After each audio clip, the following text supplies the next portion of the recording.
Hello everybody, it's Jacob from Wager Me This here. Sorry about that little glare, it's my windows. I don't have curtains over all of them, but that's not really affecting anything. I'm not going to put anything over on the tan like that. So in this video, but anyways, it's just enough of that. One of my people that watch my channel, subscriber, whatever you want to call them, he asked me to review Jeremy from Color Up's video about pressing and the different types of pressing and what's most effective, what's least effective. And so I did. I watched the video. I watch almost all of Jeremy's videos, guys. He was part of the inspiration of me making my channel. So I definitely still watch his channel. I'm signed up to his club or whatever you want to call it, subscribe to his club and all that. I don't interact a lot with them on their dice court or anything like that. Mostly because I have my own group of stuff. But I do think it's fantastic. Everything he does is great for the community. So, but anyways, in his video, first thing I want to say is that I thought the video was fantastic. I thought what he did in the video was a very, very good illustration of pressing and how it is ineffective by itself. You know, if you're not going to do anything else, if you're just going to press, it's ineffective, right? It's never going to work in that fashion. As far as the video goes itself, there was two things that I don't necessarily disagree with. One thing I feel like he didn't cover, and one thing I do differently. So I'll start with the thing that I do differently, and I'll show it here, similar to what he was doing. I'm just going to use the 110 inside here. So when he said the half press, right, guys, you all know I'm a big half press guy. What he did is he pressed half. Actually, he used he used $10 bets, I think, right? Yeah, it was $10 bets. So let's do it like he did. Let's use $10 bets.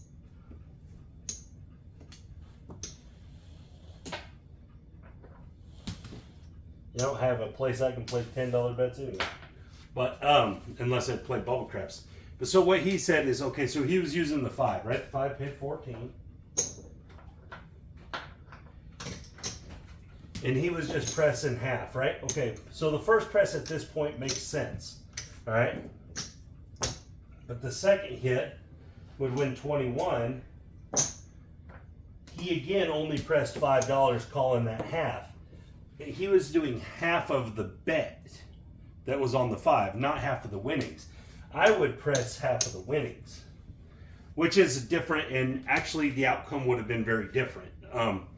Just because the bet would have built quicker and you're still collecting half the money. But so that's the one thing that I do differently than what he showed in the video. Is what he showed wrong? No. Half press, you can interpret it either way, however you think you need to interpret it. I half press the profit. So whatever the profit is, I press half of that, not the bet. But that's just my personal style of it, my personal thought process on it. Now, the other thing that Jeremy, in my opinion, kind of left out of the video was that he was comparing it to 2 hits and down. So pressing and 2 hits and down, I don't feel like are all that comparable. And now this is my opinion again. But 2 hits and down is a clear strategy, all right? So you're playing 110 inside. That's the base of the strategy. The mechanics of the strategy is 2 hits and down, all right? Well, if you're playing 110 inside and you're full pressing, are you just full pressing every bet forever? What I'm saying is that there was no parameters on the pressing. You know, the half press is its own thing, right? Half press is exactly what it is. You half press all the way out forever, and it's going to do what it's going to do. And that's why in Jeremy's video, at one point, the half press was way ahead of everything because there must have been a long roll. There was a long roll, and it made it way ahead of everything. And so that's my only real issue, is that it wasn't addressed that he was comparing it to 2 hits and down, which I don't want to act like it's not the right thing to do, because it is. The 2 hits and down is a very intelligent way to play craps, and it's way more intelligent than just pressing all the time. If you're not going to do anything else, if you're not going to eventually say, okay, I've pressed enough, I'm regressing back down or something, to lock in your profit each time at some point. If you're just going to press to the moon, the only way to win would have a monster roll. All right, so in my opinion, that was something that he left out. He kind of left that part of it out, or didn't address it, or whatever. Maybe he addresses it in another video. I don't know, but the reason I'm doing this is because a subscriber asked me to do it. And I'm guessing that he obviously watches both of our stuff, and he must have thought my opinion on this would matter. But so to go a little further on this, I'm going to talk about the 2 hits and down a little bit, because and a lot of people are proponents of the hit and run type play, right? I like it as well. I think hit and run type play is very effective in short sequence play, right? If you're only going to be there and you're looking for a very small profit goal, then 2 hits and down, 1 hit can't miss type of stuff, those are going to be very useful. They're going to be a very effective play. The problem with those kind of plays is, if you're there playing craps, you eliminate your ability to take advantage of the long roll.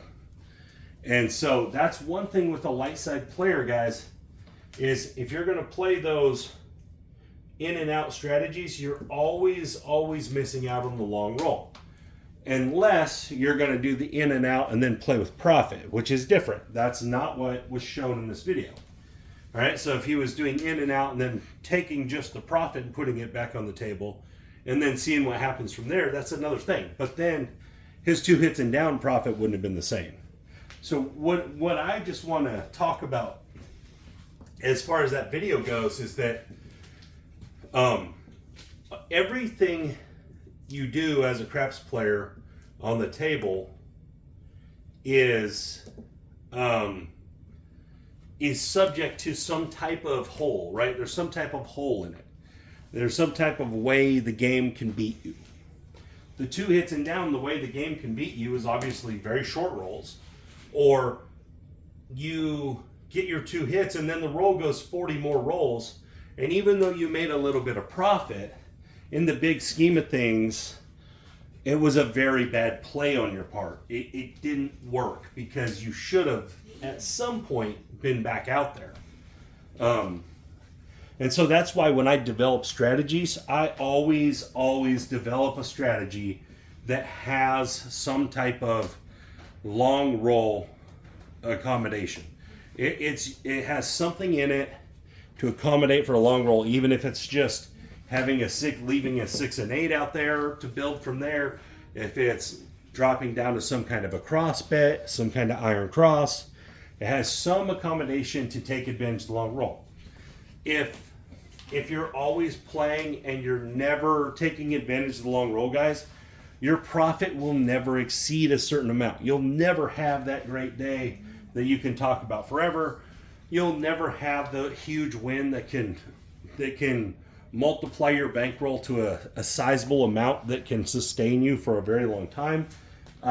With that said, what I'm getting at is, I've been playing on the same bankroll for a very long time now, because I had a couple big wins, and I've kind of always played off them now. I do get money off of YouTube, and I do consider that part of my bankroll as well. So I do have a consistent flow of money into it. But as this is concerned, if you're never going to have the ability to take advantage of the long roll in your strategy, then you're limiting your top end gain, right? It would be like only ever being in CDs in your investments. You're only ever going to get that 0.7% off that CD.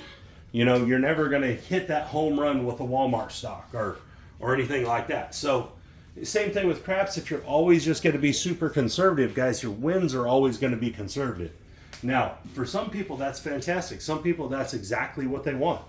They want a small win that they can do repeatedly. If you live in a gambling town or a gambling area, that probably works really well. But if you're, for example, if you're a Hawaiian guy and you've got to fly over to Vegas to gamble, you know, you do that a couple times a year, you're not trying to just win 30 bucks and then not play no more or wait for the next shooter. You want the big win. You want to have a lot of fun there. So again, guys, I'm not knocking anything that was shown in that video. In fact, I'm promoting it.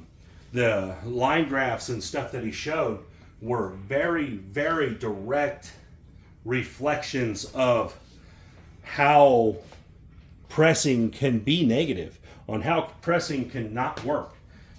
Pressing does not work all by itself. Pressing is not a standalone way to play the game. It is not. You have to do other things. You have to manipulate the game in other fashions. If you're just going to always just press and hope it goes for 40 rolls, you're never going to make all your money that you need to be making, right? Where if you're pressing, you know, let's say you go from 96 to 160. You go from 96 with the half press all the way up to 160 across. And then you decide to go back to 96 with a regression. That's a pretty good play. That's an intelligent play. If you just keep going, you probably aren't going to make as much on if you take your money off the board a little bit. You're still playing all the numbers, but you're getting 60 bucks off the board. You know, you're still giving yourself an opportunity to win. Now, there's a point where you don't need to do that anymore. Like I usually, if I regress the one time, after that, I don't regress no more. Because at that point, I'm satisfied with what I've won on that shooter, and I'm going to keep going. I'm just going to keep on keeping on as far as it takes me. But anyway, so that's kind of my review of that video. Personally, I thought the video was fantastic. I thought the way he did it was also fantastic. Just the format in which he did it in. He showed what he was talking about with the pressing, and then he went to the computer simulation and let it do it without having to roll 10 full shooters out and waste 30 or 40 minutes of people's time. I thought that was fantastic by him. I thought that was a great technique for the video. It was great. And then the way he went through his program there was really good. I mean, and his line graphs, it was all really easy to figure out. It was great. Great video. Fantastic video. He very rarely makes a bad video, so I'll say that. You know, and as far as video quality and production quality, he's the top, right? There's not a better CRAPS production quality than what Jeremy does. It's because he's the man at that. He does that stuff. So, just high-end production quality, always from him. And that video was great. I'm just saying that he didn't touch on that any type of 2 hits and downs type strategy. You eliminate the possibility of the long roll. And it does have some negative aspects to it. And then also, like I said, I just do the half press different than he does. Nothing I would say about the video is negative. I think it's great video. So for the guy, I didn't mention your name because you didn't tell me you wanted me to mention your name or anything. For the guy that wanted me to review it, I know I sent you an email back about the review of it, but here's a video review as well. Plus, because I know a lot of people watch Jeremy, and I wanted to give my opinion. If one person wanted to know my opinion on it, probably a lot of other people did, because I do talk about half pressing a lot. Just so there's some dice rolls in this video, I'm going to go on and I'm going to play this like this 44 inside, and I'm going to half press it the way I would show, so people can see what I mean. All right, and I'll do 5 shooters. I'm going to actually have to roll the dice. I don't have a fancy computer program. Hell, I don't even have a fancy computer. We'll be off on the come out. Let's set us a point. We got a 10, 6 and a 4. All right. So that way we're shooting some dice. It is a craps channel. We need to shoot dice. Everyone join me tonight for my football stuff. Doing Wednesdays with Wager. It's week 2 of the NFL, Wednesdays with Wager. There's an 11. Join me tonight. And a 7. Okay, so our first run was a womp-womp. But any strategy would have lost there. A shooter 1. Any strategy would have failed that wasn't working on the come out. There's a 4. That's our new point. Hard 4. Can we get some numbers? Some numbers. We got a 3. All right. Still no numbers. May not get to show half press actually at all. It may not work. 5, 3, 8. All right. 12 is going to win 14. In this case, you know, you'd press 6. Half of the money, roughly. Most of the time, you're not going to be able to get exactly half. So it's just going to have to be a rough estimate. Or whatever fits. Round up, round down, whatever you like. And a 7. Ouch. 2 hits and down wouldn't have worked there either. All right, so that's 2 shooters in. Let's take that off. We're leaving the 44 out there because we're acting like that's what's coming out of the rack. We got to come out aces. The horn numbers are popping. And a 7, okay. Still off. Maybe all these weird numbers will bring along some box numbers here. Oh, that was not a hard 4. It was a 6, guys. Sorry. Rolled that. Not that it matters here, but we got a point. And an 8. All right, here we go. Let's see. $14. See if we can make some magic with the old half press. Oh, I need another nickel.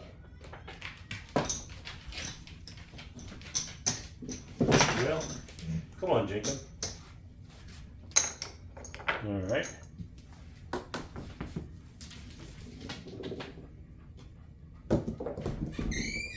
$12. Okay. What's up, man? No, I'm just gonna use 6. Okay, that's the point. 4 deuce. It's gonna win 14. We're gonna put 6 on there. Box numbers are off. Here we go. 2 5s. We got the 10.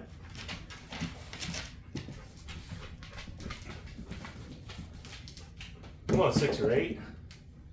Yo, 11. 11, 11, 11.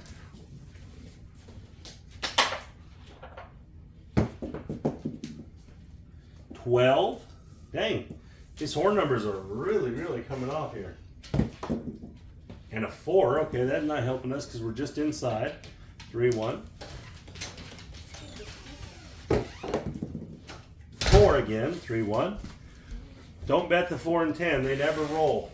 I'm just joking. You should be betting them. 3, 2, 5. Okay. Another half press. We're going to drop $1 from over here for 15. Now, 5 is a tricky one at 14 because you could go 10 or you could go 5. The first one I would go 5 personally, and then the second one from there it would work out. And 7, 10. So that time 2 hits and down would have worked. That was a lot of rolls to not make very much money. Just a lot of horn numbers. All right, here we go. That was shooter 3, or this is shooter 3, something like that. 5, 1, 6. All right, here we go. Can we get some half pressers? Some repeateds. There's an 8, 5, 3.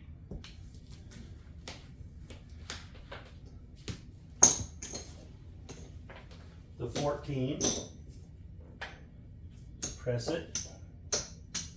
So one of the things about the half press is like with 44, if you hit the number 2 times, you're going to be right at your risk. 6, 4 deuce. All right, we're gonna drop $1 for 15. I'm running out of white chips over here. I don't keep very many white chips over in my rack because I don't hardly ever use them. Oh,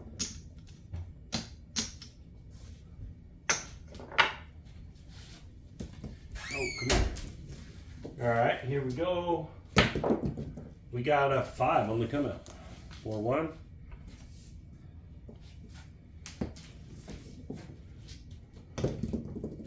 Six. Okay, so that's going to win 21. So now you should be able to start moving forward. We're going to play 12 onto it, which is going to make it a $30 bet.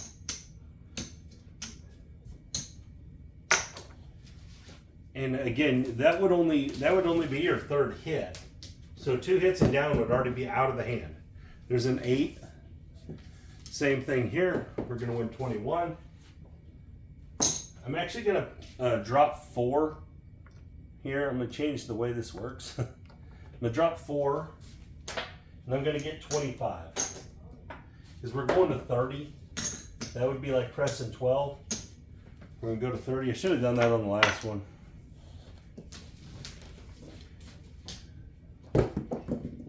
And there's back-to-back 8s, so it's going to win 35. So in this case, on 35, that's what I usually start at. So on 35, I press 18. I take it to 48. Rack our quarter there. Okay, 7 out. Not bad. All we hit was 6s and 8s, but we did definitely make a profit there.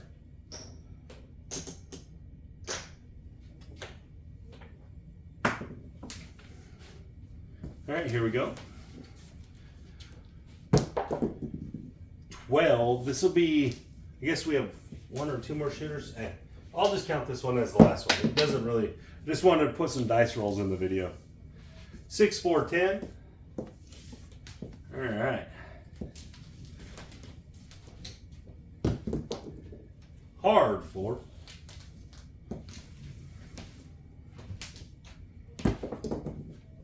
Nine. That's our first 9, I think. All right, drop $1 for 15. The one thing about the half press too that I like is that if you want to go 10 instead of 15 here, you can do that. It still makes sense, right? 9 right back. Very nice. So that's going to win 21. We're going to get the 21, I guess, this time.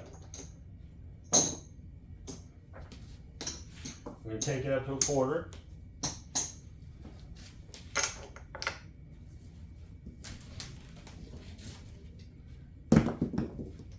Five, the 4 and the 1. All right. Let's drop $1 for 15. So let's do this one different. So this is what I mean, all right? You win 14, but you could go 10 instead. We went to 20 on that one this time. If you wanted to be a little more aggressive. And 7 out. See, anyway, so what did we do? 4 shooters at 44. That's 160, 170, 176. We didn't come anywhere near that.